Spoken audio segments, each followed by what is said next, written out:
Back to back champion Bharat. ভারতের হয়ে অবিশ্বাস্য পারফর্ম করেছে সঞ্জু স্যামসং ও বুমরা। এই দুইজনের কথা আজকে ভিডিওতে আপনাদেরকে বলবো, তারা কি কি রেকর্ড গড়লো। প্রথমে আসি সঞ্জু স্যামসং এর কথা, যার এই একাদশে থাকারই কথা ছিল না। প্রথম থেকেই ডাগ আউটে বসে খেলা দেখছিল এই সঞ্জু স্যামসং, কিন্তু হঠাৎ করেই সুযোগ পেয়ে গেল দলে। ভক্ত কিংবা দর্শকরা মন থেকে চেয়েছিল যে সঞ্জু স্যামসং দলের হয়ে খেলুক, কিছু করুক, কিন্তু ভাগ্য বিধাতা সহায় হচ্ছিল না। কিন্তু হঠাৎ করেই রিঙ্কু সিং এর বাবার মৃত্যুতে দলের সুযোগ হলো সঞ্জু স্যামসং এর। সঞ্জু স্যামসং চেয়েছিল দলে একটি সুযোগ, সে চেয়েছিল মন থেকে যে দলের জন্য কিছু করার জন্য, আর সৃষ্টিকর্তা তাকে সেটা করার সুযোগও করে দিল। যদিও বিষয়টা একটা কাকতালীয় ভাবে হয়ে গেছে, তারপরে সঞ্জু স্যামসং এই সুযোগটাকে কাজে লাগাতে চেয়েছে এবং ভরপুর কাজে লাগালো। টানা 3 মাসে অর্ধশতক, দলকে ফাইনাল জেতালো, নিজে হলো টুর্নামেন্ট সেরা। সঞ্জু স্যামসং এর আগে অনেক সিরিজে অনেক টুর্নামেন্টে ডাগ আউটে বসেই কাটিয়েছে, কিন্তু দলে সুযোগ হয়নি। আসলে বাস্তবতা হচ্ছে ইন্ডিয়ার ডাগ আউটে যে সকল খেলোয়াড়রা থাকে তারা ওয়ার্ল্ড কাপ জেতার মতো ক্ষমতা রাখে।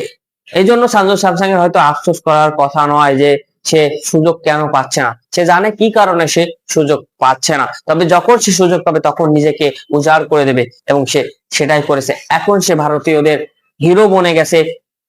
টানা 3 ম্যাচে ওয়েস্ট ইন্ডিজের বিপক্ষে একাই জিতে দিল 97 রানের অপরাজিত ইনিংস খেলে। এরপর ইংল্যান্ডের বিপক্ষে 89 রানের ইনিংস, আর ফাইনালে 89 রানের ঝড় ইনিংস ভারতকে একেবারে চ্যাম্পিয়ন করে দিল।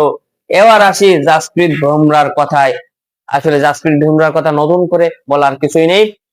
জাসপ্রীত বুমরা সবসময় অপ্রতিরোধ্য, যে কোনো ইভেন্টে, যে কোনো ওয়ার্ল্ড কাপ বলেন, এশিয়া কাপ বলেন, সব ইভেন্টেই জাসপ্রীত বুমরা তার ইম্প্যাক্ট রাখে ভারত দলের হয়ে। অন অ্যান্ড অনলি বলার ভারতের জাসপ্রীত বুমরা, সে ডেথ ওভারে একেবারে সবার পথের কাটা হয়ে দাঁড়ায়, ব্যাটিংদের একেবারে আনপ্লেয়েবল করে ছেড়ে দেয়, তার বল খেলার উপায়ই থাকে না।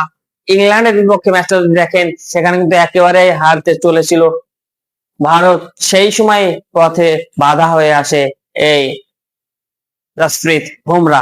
2 ওভার বল করে ডেথ ওভারে মাত্র 14 রান দেয়, ওখানেই শেষ হয়ে যায় ইংল্যান্ডের ম্যাচ। তারপরে ইংল্যান্ড 7 রানে হেরেছিল, লাস্ট ওভার 30 রান প্রয়োজন ছিল, সেখানে 7 রানে হেরেছে। তার মানে কি, যদি জাসপ্রীত বুমরা একটা দুইটা 6 খেয়ে যেত, ম্যাচ ওখানে শেষ হয়ে যেত, কিন্তু এটা জাসপ্রীত বুমরা বলেই তারা করতে পারেনি। এই টুর্নামেন্টে এখন সর্বোচ্চ উইকেট শিকারীও জাসপ্রীত বুমরা, 15টি উইকেট সংগ্রহ করেছে। ফাইনাল ম্যাচে 4টি উইকেট নিয়ে একেবারেই টপে চলেছে জাসপ্রীত বুমরা। আসলে ভারতের এই দুইজন খেলোয়াড় জাসপ্রীত বুমরা ও সঞ্জু স্যামসং এবার ওয়ার্ল্ড কাপ জয়ের প্রধান নায়ক, এটা মানতেই হবে। আর ভারতীয়রা সেটা তো অবশ্যই মানে। কোটি কোটি দর্শক থাকা গ্যালারিতে একেবারে নিউজিল্যান্ডের যে অধিনায়ক বলেছিল যে তারা জিতে দর্শকদেরকে নিস্তব্ধ করে দেবে, সেই দর্শকদেরকে আনন্দে ভাসিয়ে দিল এই সঞ্জু স্যামসং ও জাসপ্রীত বুমরা। আসলে ভারত এই জন্যই চ্যাম্পিয়ন। ভারত শুধু দেশের মাটিতে নয়, যে কোনো মাঠেই তারা যে কোনো দলকে হারাতে পারে। সামনে দেখা যাক আরো কি কি করে ভারত, দেখার অপেক্ষায় সবাই।